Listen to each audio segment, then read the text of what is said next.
সুপ্রিয় দর্শক কেমন আছেন? চলে আসলাম এইমাত্র আগামীকালকে 2 এপ্রিল 2026 বৃহস্পতিবার খুবই গুরুত্বপূর্ণ ঘূর্ণিঝড়, ঝড় বৃষ্টি, কালবৈশাখী ঝড় এবং আবহাওয়ার খবর নিয়ে দর্শক আজকে ভিডিওতে জানিয়ে দেব আগামীকাল 2 এপ্রিল 2026 বৃহস্পতিবার 24 ঘন্টা কেমন থাকার সম্ভাবনা রয়েছে বাংলাদেশে 8টি বিভাগে 64 জেলার আবহাওয়ার পরিস্থিতি এবং আরও জানিয়ে দেব পশ্চিমবঙ্গে কোথাও কোনো বৃষ্টিপাতের সম্ভাবনা আছে কি না।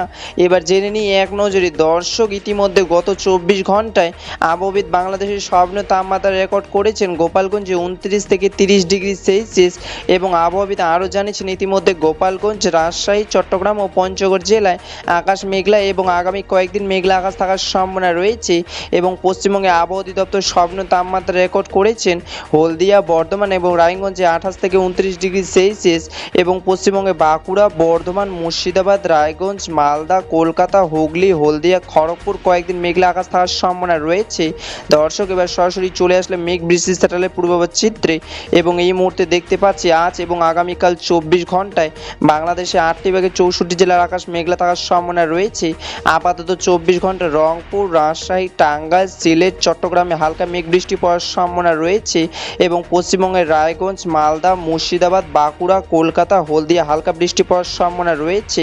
2 এপ্রিল 2026 বৃহস্পতিবারের খবর। ধন্যবাদ।